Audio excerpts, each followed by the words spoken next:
Good evening, it's Alex Merklich again, and we're going to talk today about Chapter 18, Industrial Society in America. And there are a couple of things in this chapter that I emphasize in the questions, and I'm going to talk about more now, that are actually not in the textbook. And one of them is emphasis general on the robber barons and what they call the barons of industry, the wealthy people of the time. There are a lot of them in the questions. You will see Rockefellers and Marshall and Fields and Cornelius Vanderbilt and so on and so forth. Edison and people of that sort. So in general, this is the Industrial Revolution in America. Industrial Revolution was a time of great prosperity and great inequality. That's what the book emphasizes, the textbook emphasizes. So, anyways, I just wanted you to become familiar, because a lot of these people are actually from New York and some of them from Chicago. To familiarize yourself with your surroundings, with the larger metropolitan area that we live in. Namely, when you go to the Central Station in New York, Grand Central Station, you should know that it was built by Cornelius Vanderbilt. And he was one of the wealthiest people of this period of the 19th century. Famous for being very, very stingy. He rarely contributed anything to any charity. And anyways, so on and so forth, not all, eventually he founded Vanderbilt University and Rockefellers, who founded University of Chicago and so on and so forth. You'll find the questions and you'll see what is this about. Vanderbilt family is actually originally from Staten Island. So, I don't know, living here in Jersey, it's kind of useful to know these things. It helps you out. At least as a conversation, on a party conversation or something of that along those lines. Anyways, that's one thing. Another thing is I picked out Edison as somebody who exemplifies the technological innovation that happened during this period. A lot of things, right? Moving images, recorders of various kinds, record players, microphones, telephones, telegraph, which is something that we don't use anymore, right? So Thomas Alva Edison, who has a great museum here, I think it's in Montclair or Bloomfield in New Jersey. First film studio in America was there, and things of that sort. So I gave this chapter a little bit of a local flavor, so you kind of become aware what's going on around us in New Jersey, northern New Jersey, and the New York metropolitan area in general. Okay, that's one thing. The other thing also that your book practically doesn't mention is the elections of 1876. And because these elections were much more dramatic, if you thought that the elections of the last year, 2020, were dramatic, and they were, then this was, 2020 was Boy Scouts party in comparison to the elections of 1876. Namely, President Ulysses Grant ran for office twice, and in 1876 he decided he was convinced not to run for the third term. He could have done it, he was very popular, but there was a precedent going back to George Washington that the president should serve only 2 terms, and presidents has attitude, nobody's better than George Washington, so, kind of there was some sort of limit. Later on, you'll see when we get to the second part of the semester, President Roosevelt, Franklin Delano Roosevelt, run 4 times, and then they voted a constitutional amendment in that prevents the presidents from running more than twice. So now it's unconstitutional. Presidents can't do it. But in the case of Ulysses S. Grant, it was allowed, and it was considered, and it was rejected. And therefore, in 1876, you have 2 candidates, Rutherford B. Hayes, a man from Ohio, much like Ulysses S. Grant. Ohio was, I think, is the state that has elected most presidents, other than Virginia, or maybe I don't know. There are people who follow the trivia. You don't hold me responsible for this information. But anyways, Rutherford B. Hayes was from Ohio. He was a Republican. He was a continuation.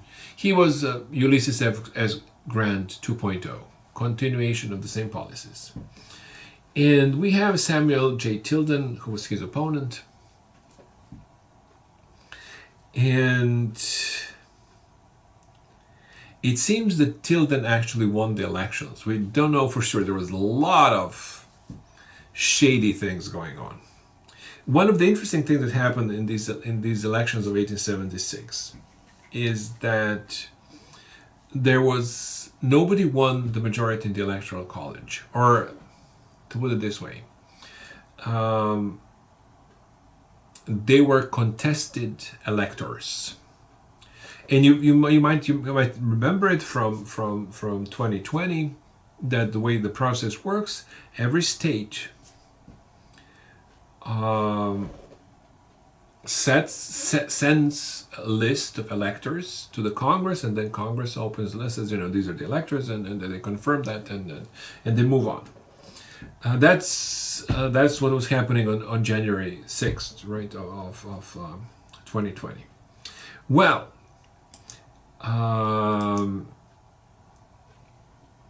it turns out that according to the U.S. Constitution, state legislatures are responsible for certifying and regulating all the elections in the state.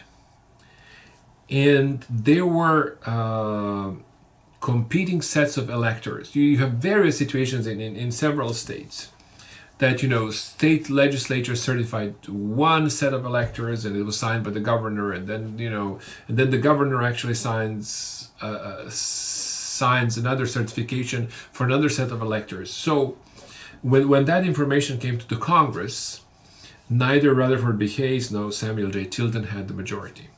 So therefore, according to the constitutional rules, the election was given to the Congress. Therefore, the Congress was to elect a new president. And there were a lot of negotiations, and you can imagine this was a complete mess. That's why you have 2 of these guys as your IDs. It was a complete mess. Samuel Tilden was a new kind of a Democrat from New York who wanted to distance himself from the South, from the Civil War era, and so on and so forth. And anyways, the deal was struck, which is, well, as all political deals, there was a compromise, right? So Rutherford B. Hayes became the next president. The Congress of the United States elected Rutherford B. Hayes as president. The cost that the Democratic Party was asking for was the end of Reconstruction. And that practically meant that the days of black Republicans in the South were numbered. And from that point on, from 1876, all the way to Richard Nixon. And Richard Nixon was elected president in 1968.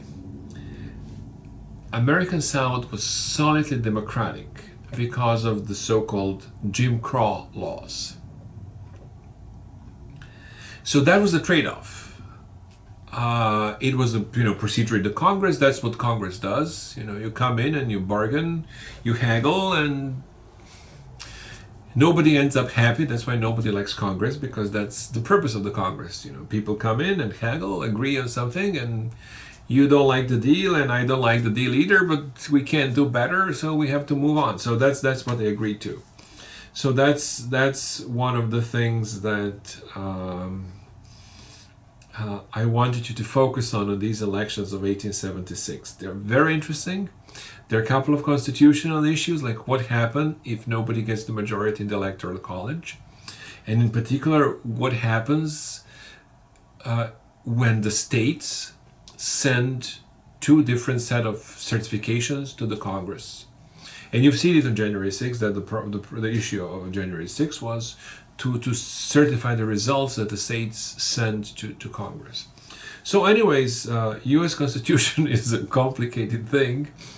And for the most part, we don't think about it. It's kind of like driving your car. You don't think about, what's on the inside.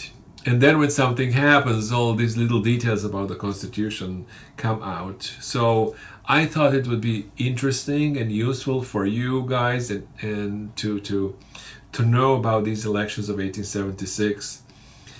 And if somebody tells you that what happened in 2020 never happened in US history, you say, well, maybe not. That's true. Everything that happens is unique, right? But stranger things have happened in US history. So anyways, just a bit of a joke. So you have also William Tweed, one of the bosses. If you go down to New York, Madison Park, you'll find Tammany Hall. And Tammany Hall was something that is an institution of American urban life. It was mostly run by Irish and Scott Irish, who were actually the backbone of the Democratic Party in New York for a long time. And they ran what was called the City Machine. So anyways, that's what is the City Machine? Well, you vote for the boss, in this case William Tweed, and whoever the boss says that you should vote for, and in return you get a job. That's a simple fact. Anyways, so something to be aware of. Also, related to these elections of 1876 is the end of Reconstruction. Therefore, the Democratic Party wins quickly in the South and introduces the so-called Jim Crow laws. Now, Jim Crow is, as I say here, a vaudeville character, so I want you to know a little bit about Jim Crow. And he is associated in particular with entertainment of the 19th century. What we call today blackface. They were in the 19th century, there were these minstrel shows that were very popular because there was no cable television and things of that sort, cell phones. So people went to actual theaters and watched these minstrel shows, and it wasn't actually always that white people were black-faced and played black people in those minstrel shows or vaudeville shows. But often there were black people who were doing it, making actually good money of the whole thing. But anyways, gradually these shows and blackface have been associated with racism, and we consider it no longer acceptable. But I just want you to have in mind that it was considered acceptable in the 19th century, and and Jim Crow is a character out of these minstrel shows, and I want you to know about where the word comes from, right? And anyways, and the last one among the ideas is Thomas Edison, right? So that as far as I can tell you about the ideas. I don't know what else about the questions. Right. They're pretty straightforward. require a little bit of work. Another thing that you have there, I'm not sure if it's mentioned in the textbook, but I thought it was important. Maybe it's mentioned briefly. Also, this what is called the War of Currents. That's the war between two systems of using electricity. One is direct current and one is alternative current. And you have them still today. Cell phone uses direct current, is batteries, right? And the light around us, at home, appliances, they use alternative current. Now, the reason that these appliances use alternative current is that alternative current is easy to transport. So you can have a power plant 100 miles away, and then, alternative current is moved across the lines, to great distances without much loss. Direct current, you can't do so.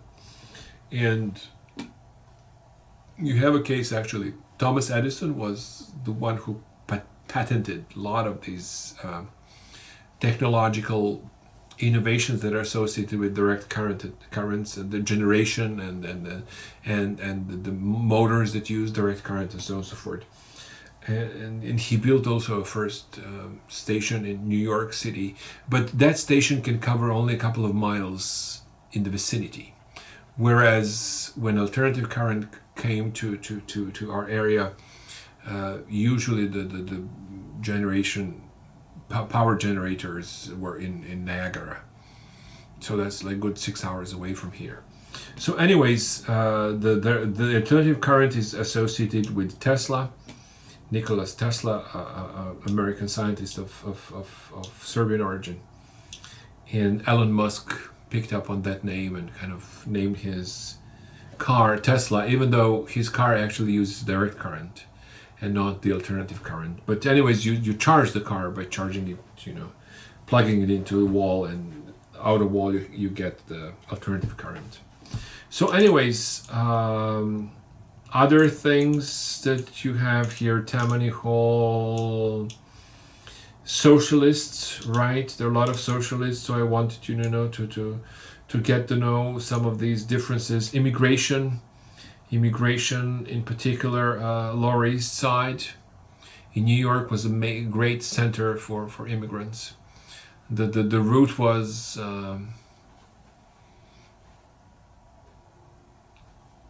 you come to the harbor, and harbor was actually where Intrepid is, the museum, the aircraft carrier. In that area, Hell's Kitchen,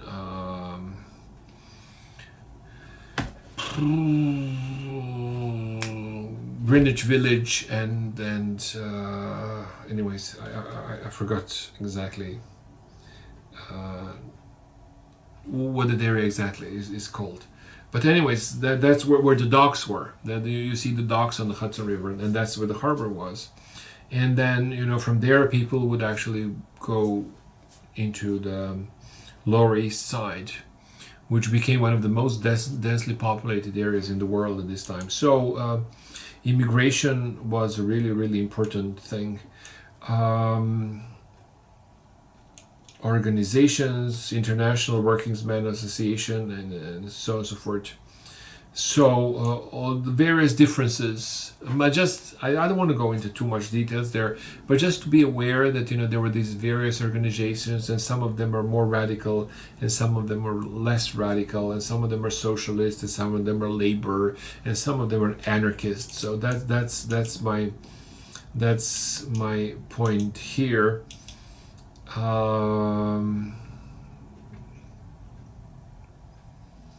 What else we have here? Meatpacking industry in Chicago. Very, very important. Very important. We talked about it before that, Chicago becomes the center of the middle of the country, of the Midwest. And practically, in the middle of the country, all the distances are measured, how far it takes to get to Chicago. And this was especially true for the railroads that kind of converged to the south of Chicago, where the slaughterhouses were, and so. Also, yes, what else do we have? The populist movement is something that you already know from the previous chapter. We mentioned there briefly William Jennings Bryan and the issue of getting off the gold standard and basically printing more money so that more credit is available to the Midwestern farmers. So in the end of the 19th century, we talked a lot about the Republican Party, and I told you basically what were the main points of the Republican Party. High tariffs to protect industries, gold standard, and what else was there?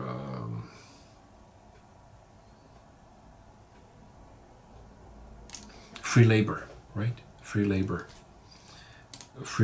That's something that we talked about before in terms of free labor versus slave labor. And the Democratic Party is at this point still in disarray. There is an exception that there was one Democratic president between the Civil War and World War I, and that was Grover Cleveland. And he was not your typical Democrat. He was sort of a Bill Clinton of his time. I don't know if you remember Bill Clinton. You might or you might not. But Bill Clinton is famous for being not your typical Democrat, that he took a lot of Republican ideas and implemented it as a Democrat because country was on that position, so he just went with it. So the same things applies to Cleveland. But Democratic Party was becoming an interesting combination towards the end of the century. On the one hand, you have this agrarian movement with William Jennings Bryan and populism, namely that it was a party of small farmers in the Midwest and especially in the South. But it also had this big city machine that was especially run by the Irish and Scotch-Irish, so Irish Catholics and Protestants, in northern cities like New York, Philadelphia, Pittsburgh, Chicago, Detroit, and so on and so forth. So it becomes an interesting coalition, and that coalition will not come together until we come to World War I. So those are the things that I have for you for now. I think that would be enough. Maybe I've given out too much, but I see that you're having a rough time because this is a intense course. So little help doesn't hurt. Chapter 3 is open. And actually, for that matter, I opened chapter 4 and 5, but I don't have hopes that you will finish sooner. Anyways, you don't have to go ahead of time. Day by day, we'll do it. So that's all what I have for you guys tonight. And we see each other tomorrow at noon. All right. Good luck. Chapter 3. Day 3 and chapter 18, right?